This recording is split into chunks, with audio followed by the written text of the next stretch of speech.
Good morning, everyone, and welcome to today's webinar, The Path to Digital Freedom. Before we get started, I'd like to go over a few items so you know how to participate in today's event. You will have the opportunity to submit text questions to today's presenter by typing your questions into the questions pane of the control panel. You may send in your questions at any time during the presentation. We will collect these and address them during the Q&A session at the end of today's presentation. I would now like to introduce Ophir Bloch, the Director of Market Research and Analyst Relations at WalkMe. Thank you, Chris. Good morning, everybody. Really excited to be here with you today on our Path to Digital Freedom webinar. And I have an exciting guest with me here today, Mr. David Mallon of Bersin, part of Deloitte today. And before I start, I'm going to do a short agenda, cover the agenda for today. Like Chris said at the beginning, this webinar is going to be recorded and shared with you at the end. And feel free to ask questions during the webinar. We do have a couple of polls during the webinar. And I'd like to hand it over to my colleague, Mr. David. Thank you for joining us today. Absolutely. Thank you very much, Ophir, for the warm welcome, and very much to you all out there who've joined us today to talk about productivity. So as introduced, my name is David Mallon. I am the Chief Analyst with Bersin, part of Deloitte. For those of you who may not know who Bersin is, we are a research firm basically devoted to helping those of you that are in the people side of business, broadly speaking, the HR function, to drive more value from what you do, to see the horizon, to understand what's changing in your workplace with your workforce, and ultimately to validate and to make better decisions to drive more impact in your business. In that context, today I'm going to talk about a sort of a broader theme in our research over the last little while, and particularly a report that we released this year called our Predictions for 2019. Still reasonably early in the year, so we can still talk about predictions for 2019. In this context, if you'd like to see the study, this is actually one of our reports that's generally available. Just go to bersin.com and you can get access to the full report. What I'm going to do is talk about this notion of productivity under threat. So to get us there, let me first introduce some of the big, broad forces that are, well, quite frankly, forcing us, those of us responsible for the people side of business, to think differently about what we do, to ask questions of how we help our workforce to be successful, to generate value and the like. Of course, first of that list is just technology. It's everywhere. It's, of course, a tremendous source of value, but it's also, quite frankly, often just a distraction. It overwhelms us. It can get in the way if we're not careful. In that context, one of the places that it's showing up most in terms of being overwhelmed is data. We're surrounded by data. We're increasingly quantified in our personal lives, in our business lives, and our organizations, those of us responsible for the people side of business are coming to grips with how we use data, how we use it to drive better decisions, but also how we mitigate some of the risks and privacy and security and the like. Another technology that is also getting a lot of discussion in the media and in the public sphere is the introduction of artificial intelligence, cognitive computing, robotic process automation, and all of the places where those technologies can help us to go faster, to do things that humans can't do by themselves.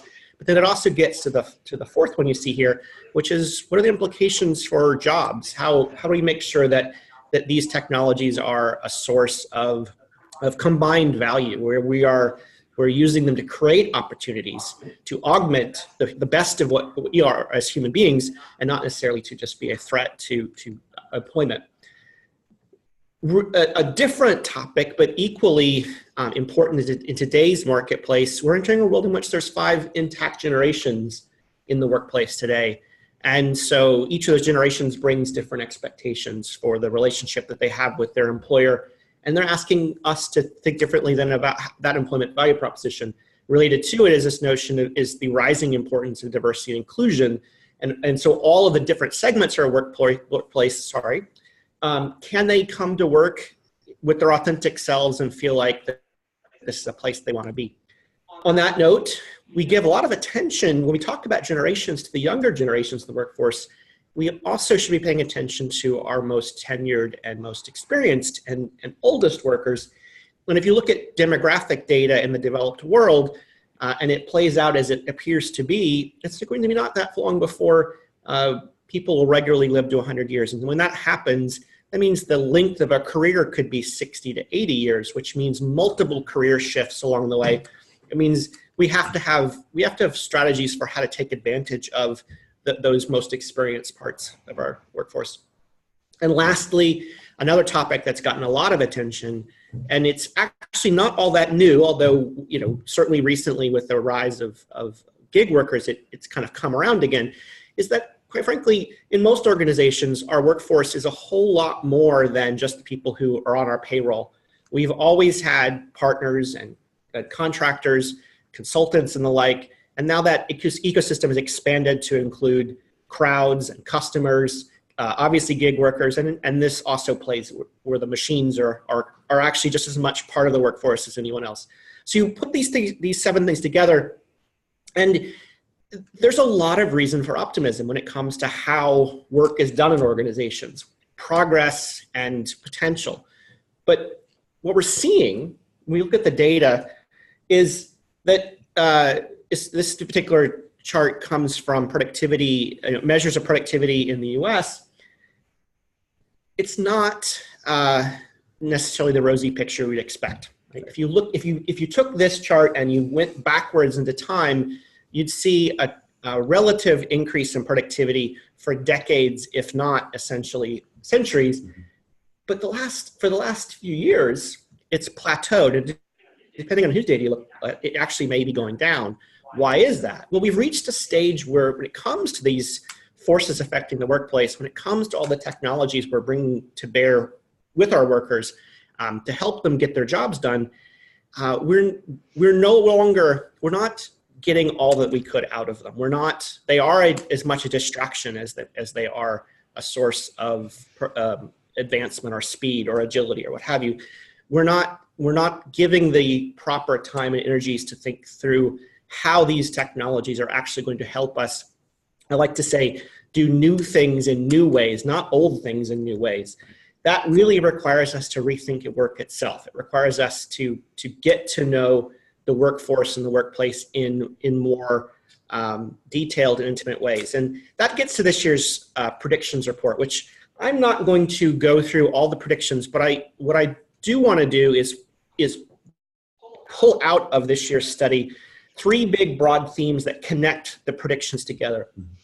What we're trying to do when we do this annual predictions report anyway is across all the research that Bersin does across the various different segments of the HR world, whether that's the HR function itself and what it does, or whether that's how we train and develop our folks or offer career resources to them, talent acquisition, recruiting, rewards, talent management, what have you. Across all of the different research projects, we're looking for those broad themes anyway that are going to define the conversation in the coming year. These are the things that we think are going to be on top of everyone's mind. These are the ideas that we think organizations, or the issues we think organizations are going to be most concerned with. They're going to be talking about the most. They're going to be trying to puzzle through or trying to invent new solutions for. In that context, in this year's predictions, we have predictions related to the overall HR function, to talent acquisition, to career, and the like. Threaded through them all is this notion of we've got to be more data-driven. We've got to get to know our workers, the workplace, the work that they need to accomplish in much more detailed ways, collect better data as to that work, as to the environment in which it's done, as to where might the problems be, what are going to be the challenges, and then use that data to better figure out and anticipate what those challenges would be, and to put solutions back into the workers' environment, so that we're essentially thinking for them.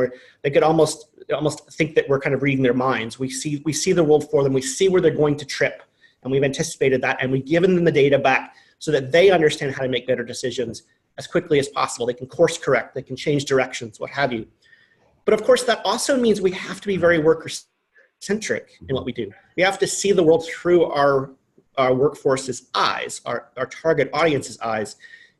Inevitably, in most organizations, and especially in the HR function, when we roll out new programs or processes, new tools, new systems, we are usually doing it for some reason that is specific to that program. It's supposed to solve some objective. The system is supposed to gain some productivity or efficiency gain or a cost reduction or something like to that effect. Rarely do we step into the shoes of the workers themselves or the workforce themselves and get to see what we're doing through their eyes. Mm-hmm. And are we, yes, we do need to accomplish whatever that original goal or objective was, but are we doing it in a way that fundamentally adds to their ability to create value, that adds to their well-being as employees? If you go and you read this year's predictions report, you'll see in there we talk about this notion of a net productivity score. Now, I'm sure many of you out there have heard of the Net Promoter Score. If nothing else, your product and marketing teams have, because they use it regularly to figure out the stickiness and the loyalty of your products. This is the degree to which your customers are willing to recommend your product to a friend or colleague. And my guess is that most of you probably answered a survey that asked that question. It's pretty common. Well, the great thing about that metric is it's really simple. It just creates a simple number that says, this product is sticky, and it's likely to be, my customers are going to be advocates for me in the marketplace or not, right? And it gives you something to react to. As kind of a thought exercise, we're suggesting maybe you do something similar for yourself inside your organization when you go to roll out something new, some kind of new program, process, technology, solution. Ask yourself a basic question. Is whatever it is you're about to do a net add or a net sort of debit against the productivity and well-being of your workforce? Are you somehow making their lives better, or are you adding yet one more sort of process, tool, or system to an already overwhelmed workforce and asking them to figure it all out for themselves, right? And so in that context, that's an example of where we really have to be worker-centric. We have to hold ourselves to that sort of standard. And that got to the third one, which is this notion of, when in doubt, can we simplify? Can we, if we know that the answer to that question, are we helping them or hindering them, is too often hindering them, then maybe we shouldn't do whatever it is we're about to do. Maybe there's ways to simplify their world. In that context, what you see here is a summary of one of our recent kind of flagship studies. Whenever you see Bersin research, you'll often see these words, high impact. Mm-hmm. That's kind of code for a certain methodology that we use. But it's in particular code for a purpose. These studies are meant, in this case, it's about the overall HR function, how it operates, its roles, and so on.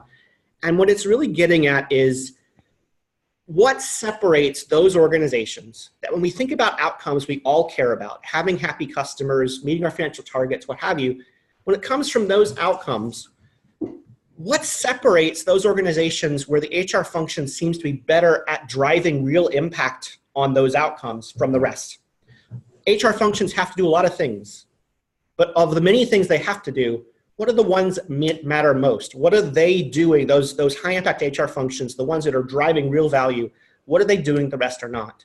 Now, you see a lot of things on this slide. I want to just highlight the top left-hand corner. Mm-hmm. First and foremost, these HR functions are focused on experiences. And what we mean by that is they are considerate of the experience of the employee. Whatever it is they're rolling out, it's not just about a technology.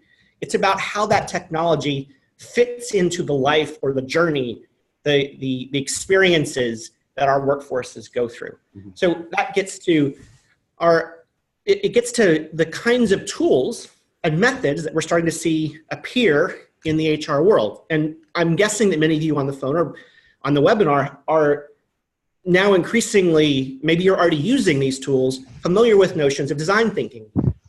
In design thinking, the point is to solve the problem through the eyes of your target audience. And there's lots of methods for design thinking out there. Common to them all is this first step of empathy, and not empathy in an emotional sense, but empathy in the walking in the shoes of your audience's sense. This tool is a journey map.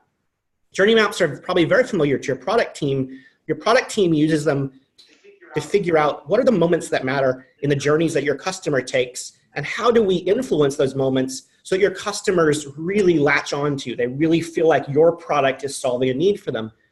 We're seeing more and more HR functions bring this tool into the workplace and think about, again, so we know we need to accomplish certain goals or objectives. We need the reasons why we have these programs, these processes, and these technologies. But we're going to dig in first to the journeys that our employees take. And we're going to find those moments that matter. And we're going to think about how we can optimize for those moments through the lens of making our workforce more productive and well. So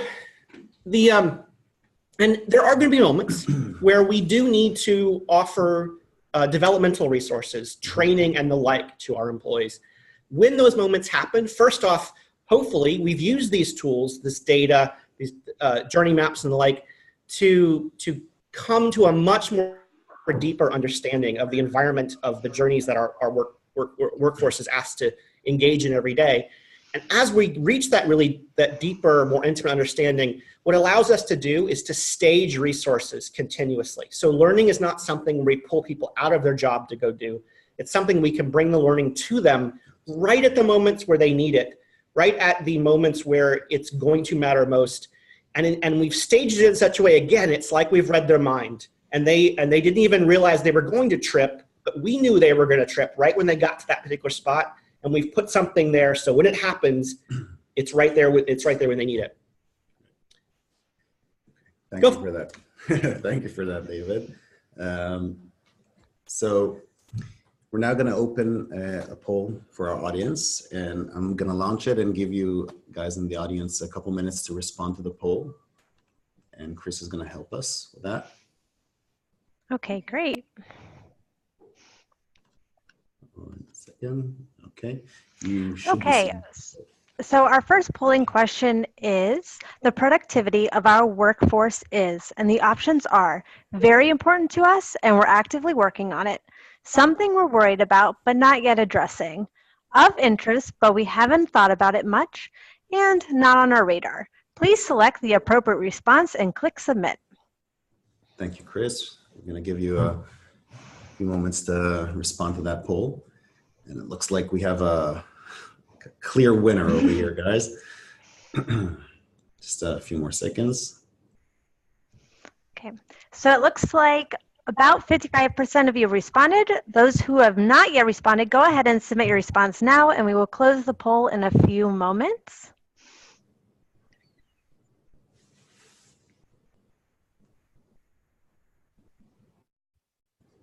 Interesting.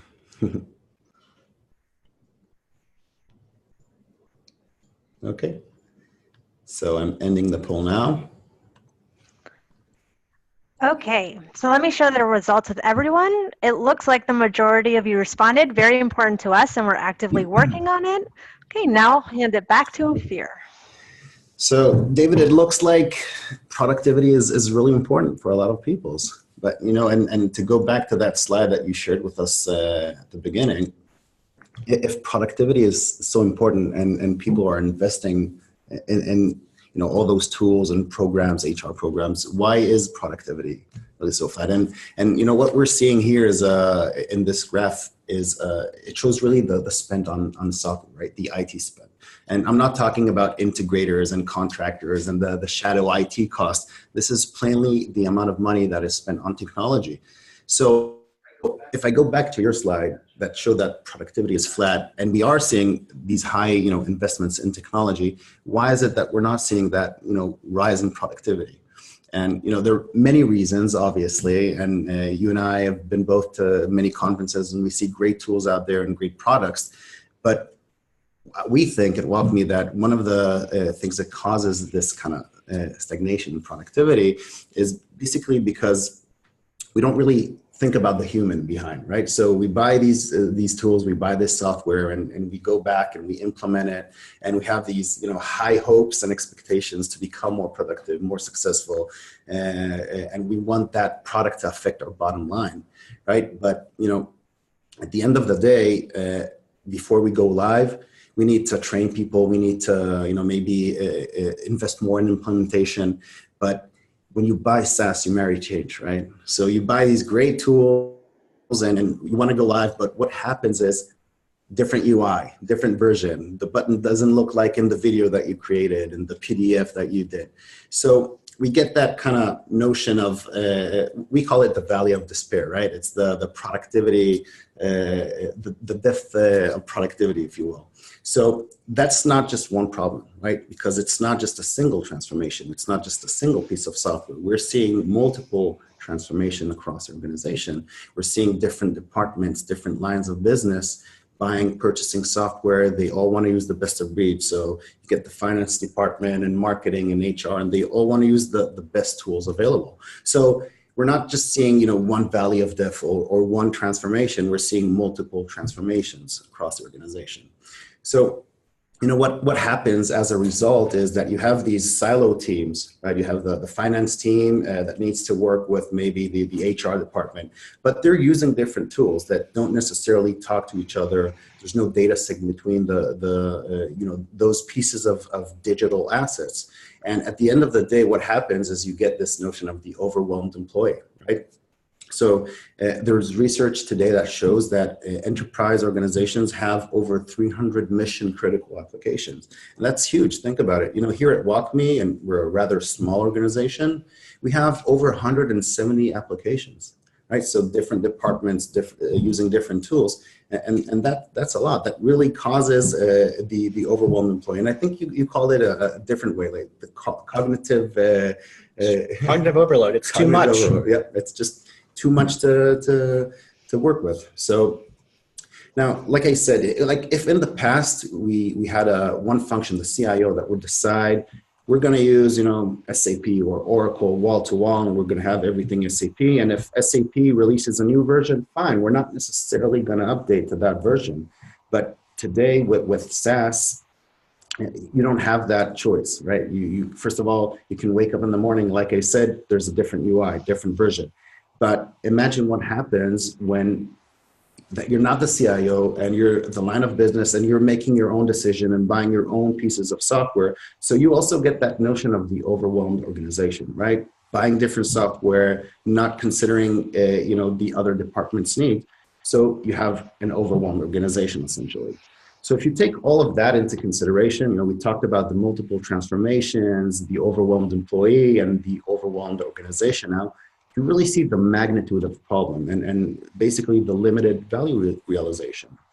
Now, how can we change this? How can we think differently about this?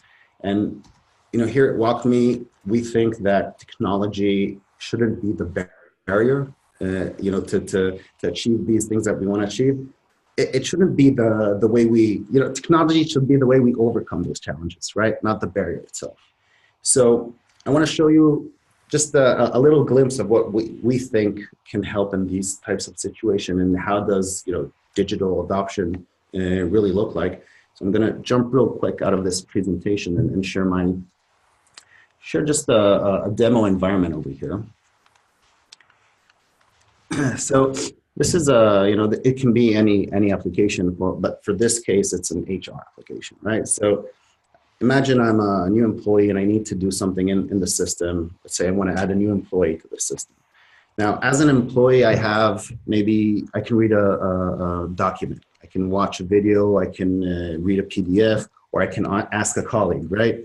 But from this interface, it's not really clear how I need to do that specific business task, right? So we're introducing something that's called, we call it the action bot, right? It can be a digital assistant or whatever, but it comes at the moment of need, like at the time that I need it. So I can either type my question or what I want to do, or I can just the action bot using AI is going to surface the top 3 or top 5 or whatever business goals, right? So these are the most common things that people do in this software. So if I click on add new employee, it's going to start asking me a few questions. So punch in the ID. It's going to ask me for the name, last name. So it's kind of a conversational interface, and we're all familiar with this because we use this kind of technology on a day-to-day. It's a consumer experience, you know, in the enterprise, right? So I'm just going to punch in my email over here. It's not my real email, so don't bother. And again, it's just a conversation. I don't need to think about where I need to input the data, right? I'm just following the flow over here. So I'm a full-time employee, and I'm going to start tomorrow. That's it. Now, the action bot is going to do everything else for me, right? It's going to navigate through the different menus, go to the right place, and take that information that I just fed it and pre-populate it into the relevant fields. So, and it's going to stop when I need to interact with it and say who I want the manager to be. And that's it. Click save. That's it. So I didn't really need to learn the system. And, you know, in this case, it's HR expert, but it could have been SuccessFactors, Workday, anything else. The underlying technology isn't really relevant for me. I just want to do my job, right? I just want to complete my task and move on. Make sense? Absolutely. Yeah. So with that, we're going to move to our second poll, and I'll give you guys a couple more minutes to fill it out. Just a second over here. So that was the first question. Going with the second question, and you should be able to see it now. Okay, great. So our second polling question is, what do you see as the biggest roadblock to successful organizational technology change? And the options are, management behavior doesn't support change, lack of committed training resources, lack of clarity around the need, employee resistance to change, and poor communication. Please select the appropriate response and click submit. Okay, so interesting answers over here. Oh, it's a struggle. Much wider distribution. Yep, absolutely. Okay, so we have about 50% response rate. Come on, guys, you can do better. Come on. A few more clicks. Thank you. Who's going to be number 24, 25, 100? Come on, one more. Okay. Chris? Okay, so it looks like 62% of you have responded. Those of you who have not yet responded, go ahead and submit your response now, and we will close the poll in a few moments. Okay, we are now closing the poll, and let me go ahead and share the results with everyone. It looks like, actually, the majority of you said employee resistance to change. Interesting. So now I'm going to hand it back to Ophir. Employee resistance to change. Well, David, that's not surprising, right? Is it? No, but I think that's also, I mean, in most cases, that means they don't understand what's in it for them. Right. And they're used to a world in which, to your point earlier, you showed us the slide that it's not just the single valley we have to worry about. Right. It's the fact that organizations, the organization may have 50 systems, 100 systems, what have you. That individual is often being asked to work with dozens, at least themselves. Mm-hmm. And so they're used to a new program, a new process, a new tool, a new technology, and yet one more thing layered on top of them.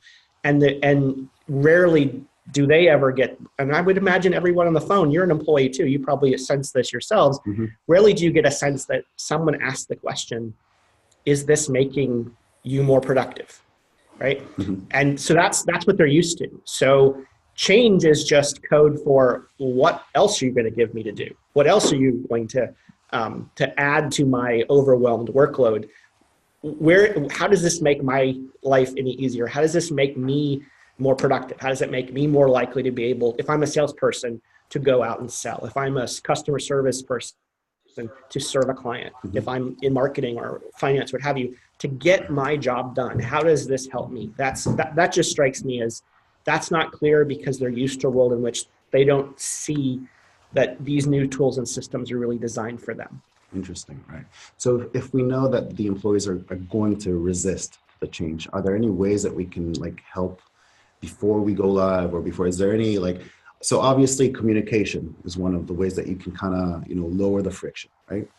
Well, and I said this is where those tools like design thinking are coming into the fray, is you collecting better data about the workforce, understanding the environment that they're in, understanding how these tools will actually help them do their work, and spending time to think about the work itself. I think that's, you talked about sort of lack of realization of value. I think one of the biggest issues is that we implement each new tool essentially within its own little box, right? It's supposed to solve its own problem. And we're not thinking about that bigger picture. We're not thinking about we're thinking about this application needs to be implemented well in its own context. It needs, and we're not thinking about, and how does that application actually change the work? Right. And potentially change the work for the better if we actually put the time and energy into figuring it out. Right. So should we be thinking, instead of just, what's in it for the business, also what's in it for the employee? I mean, can we, so I guess it's part of the communication, right? Just to emphasizing the benefits of, changing the software or changing the methods of work. Sure. And you talked to some degree when you were showing the example that in most cases, let's take a salesperson, for example. They've got so much of their brain to give us, right? And we need to fill some of it with the skills of being a good salesperson, relationship building, and so on. But unfortunately, we also have to fill some percentage of it with how to use certain systems, the CRM, and all the policies and procedures and processes in CRM. Does that have really anything to do with being a salesperson? No. So how can we find ways to, one, anticipate where they're going to struggle with those systems? Because there's some things that you do all the time, but then there's some things they don't do very often.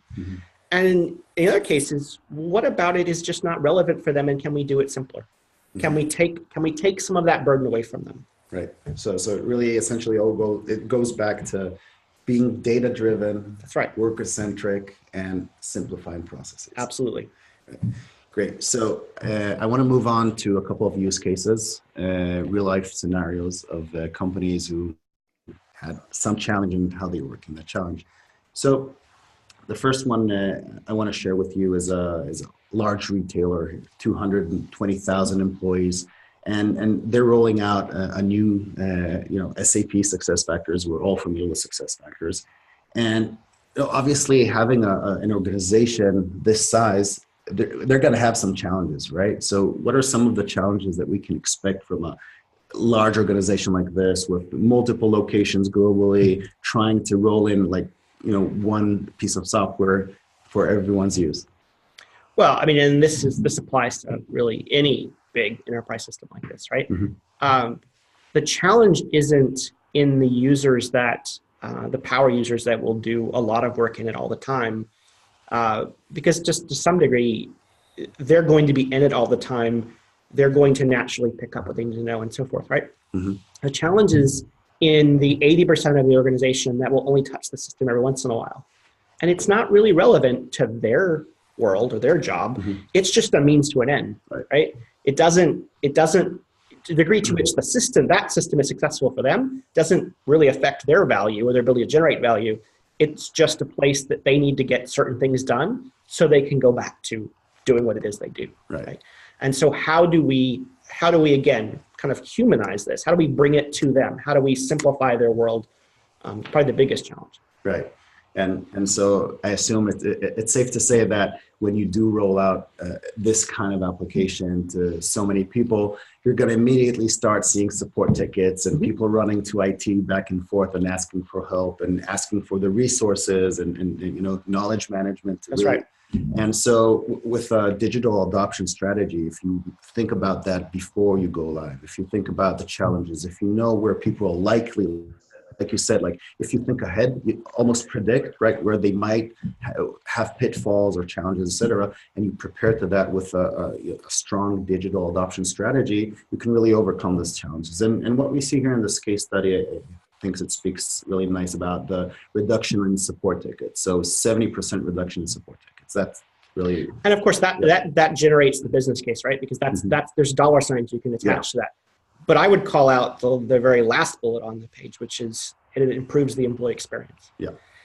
At the end of the day, you collectively by anticipating those problems and trying to and place resources to support them in advance of them tripping over whatever's going to trip over, you're giving them back just a little bit more sanity. Yeah. And that affects engagement. And that ultimately leads to better results. Absolutely. And also, this is not something that an employee is necessarily going to use every day, all day, right? These are pieces of software that maybe once a quarter are being used, or that's right. Right.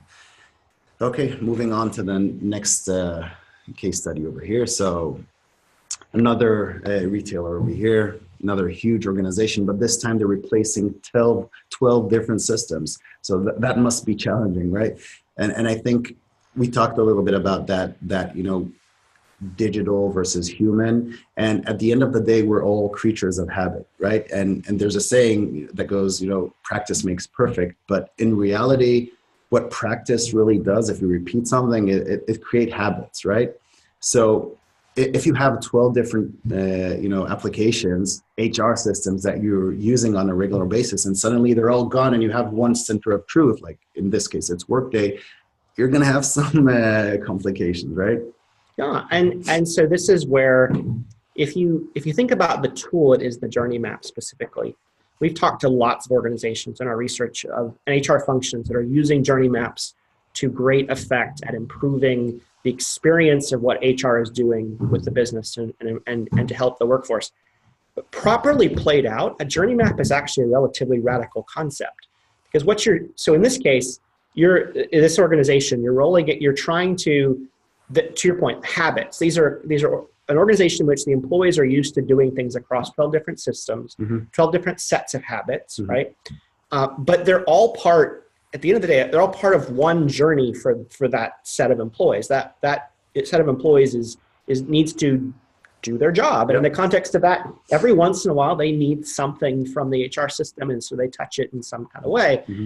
If you are truly worker-centric, and you're using a tool like a journey map, the thing is the employee doesn't care. You talked a little bit this earlier.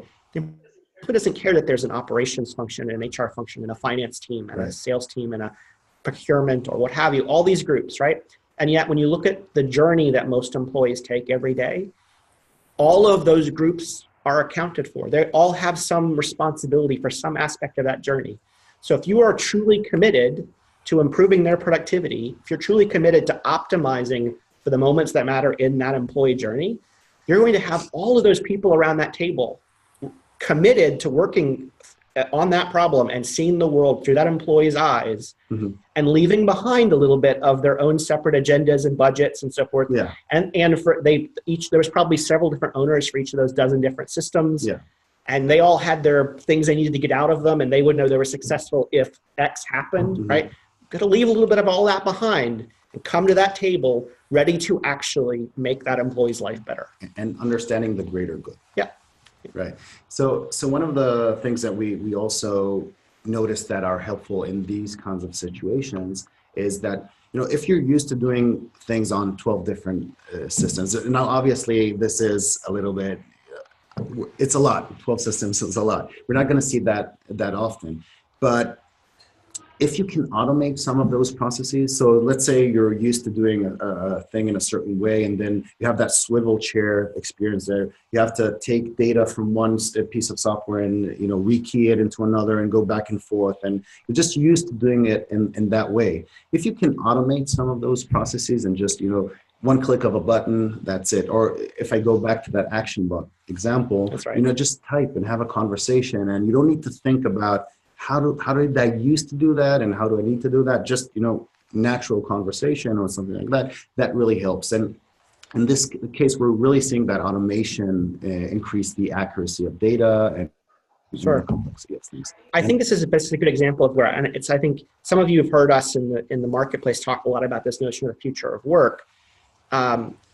if you are truly data driven and you are truly worker centric and you're spending the time to really to get to know your workforce at that very intimate level, at least as intimately as you know your customers, which is rare, then it forces you to break down the work itself. And guess what? When you start to actually look at how you're going to change and reinvent work in the context of bringing these new digital tools to the workplace, it opens up the opportunities. It lets you see where you might automate, lets you see where you might augment, where you might go faster or simplify or what have you, right? And because you've widened the lens to not just look at what does success mean in the context of this application, to what does success mean in the context of how this employee population is going to generate value. Great. So we're going to move on to a couple of questions from our audience. And I do see that we have a few. So Chris, if you want to go over them. Absolutely. So thank you, Ophir. David, so now we're going to begin answering the questions submitted during today's presentation. As a reminder, you can still submit questions through the questions pane in your attendee control panel. So our first question is actually a few comments actually, in regards to our second poll. A lot of people, including Krishna and Letitia, said that it can possibly be more than one. So just a reminder, our second poll is, what do you see as the biggest roadblock to successful organizational technology channel? So can it be more than just one? Yeah, of course, absolutely. And you know, I guess we're all facing it on a daily basis when we handle new technology. Well, I suspect, to be honest, in most cases, it's probably all of the above, right? But to spark conversation, we saw a wide distribution of what people said was their biggest, right? Yeah, absolutely. I can say that I'm not happy with Google closing inbox. I don't want to. I don't want to use Gmail, and you know but there's sometimes you can't do anything about it, right? So there's no reason to resist the change. Sometimes change is good, guys. Great. So our second question is going to be from Duncan, who asks, what is a journey map and what is a smart walkthrough? So I'll take the journey map question. So, it's a pretty common tool. So if you just go out and do a search, you'll find lots of resources on it. It is a tool used, it started off in the product development world and so you'll find most of the examples relate to your customer or to customer issues. So you take a customer and you think about, it's often paired with this notion of persona. So you also may be familiar with the notion of a persona as well. So you take a type of customer, or in this case, a type of employee, and you think about who is that employee? Kind of who are they typically? Where do they tend to come from? You know, some of it's demographics, maybe it's their skill level, their background. You can think about all the things that sort of define archetypically that kind of employee. And you think about, so what are the things that they need to do their job well, to be productive, to generate value, what have you, and break those things into the core journeys that they take in the context of doing that. And then as you break into those journeys, you document, okay, so like I showed you an example earlier of an HR journey, which is a candidate applying for a job at your organization. That's a journey. So think about all the things the candidate has to do, all the places that they have to go, the systems they have to use, the people they have to talk to. And where along that journey, you can document all of these steps and processes, but then circle those ones that are critical, the ones that really matter, the ones that separate a tremendous candidate experience from less so. So in all those moments that matter, what is it that's the kind of make or break concept? What is the make or break thing that's happening that would make a candidate think this is awesome, or make a candidate actually, essentially stop paying attention to you whatsoever and never come back, right? And so the journey map becomes a tool to then to identify those moments that matter, and then to figure out how you're going to design whatever it is you're doing to improve them, to optimize them, what have you. Again, this started in the consumer products world, but it's become very much an employee tool as well. Interesting. So to answer the smart walkthrough question, so if you're a WalkMe client, I encourage you to log into the WalkMe University, and you have plenty of resources, and you can really learn how to leverage the editor better. if this is the first time that you're seeing WalkMe and you're not familiar with smart walkthroughs, so essentially you're probably all familiar with the click here, click there, the in-app guidance.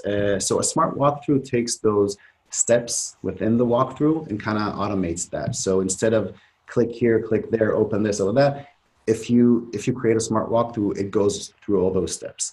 But again, there's tons of resources online on our knowledge base, university, contact your CSM. They'll be happy to help you with that. Okay, great. So our next question is going to be from Nihad. So he says, examples that you shared are relating to HR systems. Do you have any other examples relating to marketing or maybe sales? Absolutely. So the reason this webinar was kind of focused on HR is because we have David here with us. On our website, walkme.com, you have many case studies and you can actually select by industry, by use case, great testimonials. We have a great team working on getting more and more of these testimonials and customer success stories. So really log into the website and just, you can dissect through any industry that you want and get some great stories from there. Okay, great. So I think we have time for one last question, Chris. Okay, great. Our last question is going to be from Tim. What's the single most important skill set future HR leaders must have? I'll let you answer that one. So, I'm gonna maybe hedge a little bit and say it's not one, but we did reference, I think, two that would be very, very important, at least near the top of that list. And the first is this notion of being data-driven, and I would expand that to just being evidence-based. The HR function has got to be better at being comfortable with data, being comfortable with evidence, using data to inform their decisions, to tell their stories, to make their cases, to have the real substantive conversations with the rest of their organizations that they need to have to be able to bring the right kinds of data to that bigger table so that you can make a case for trying to see the employee's journey holistically, not as just a series of discrete applications and programs and processes. So that use of data is huge. The other is this notion of design. And that can go lots of different directions. It could be literally design thinking, but it could be more of just a product focus. We see a lot of HR functions creating roles that are essentially product managers. And they have a lot of the same backgrounds and skills and competencies and so forth that a product manager would in your customer side. And they're bringing that kind of a mindset and that sort of a tool set to the HR world. I think you're going to need, the HR needs more of that. They need more of people who are good at data and people who are good at seeing the world in essentially that sort of product focus. That product focus means essentially that you are customer-centric. Of course, today we talked about it as worker-centric because if you're in HR, that's your customer. So are we seeing people shifting from different roles or kind of growing from HR? I think it's a bit of both. I think you certainly see organizations recognize the value of bringing people into the HR function from outside of it because they bring a natural empathy because of the places that they might have come from. But I think it's just as much also a change and an evolution in some of those core HR function roles as well. Because again, just like you talked about in some of the examples, if you can simplify a process or automate even part of a process or what have you, a lot of the day-to-day transactions that happen with HR, hopefully, cross your fingers, as we implement all these new technologies, that's part of the value proposition or the business cases, that a lot of that transactional stuff should be going away over time, right? What do we replace it with? We replace it with an HR function that is much, much more focused on productivity, on how do I help you business, big picture, but also how do I just help you employee, small picture, be more effective. Love it. Great. So thank you very much, David, for joining us today. Absolutely. Thank you for having me. Insightful. And to our audience out there, I hope you enjoyed this conversation and this will be shared with you. Chris, and to you. Hey, thank you, David, Ophir, and thank you for everyone for attending today's webinar, The Path to Digital Freedom. Once you leave today's webinar, you will receive a survey on the presentation, and we would appreciate if you could complete that and provide your feedback. You will also receive a follow-up email within 24 to 48 hours with a link to view a recording of today's webinar. On behalf of WalkMe and our presenters, thank you for joining us today, and have a great rest of your day. Bye-bye.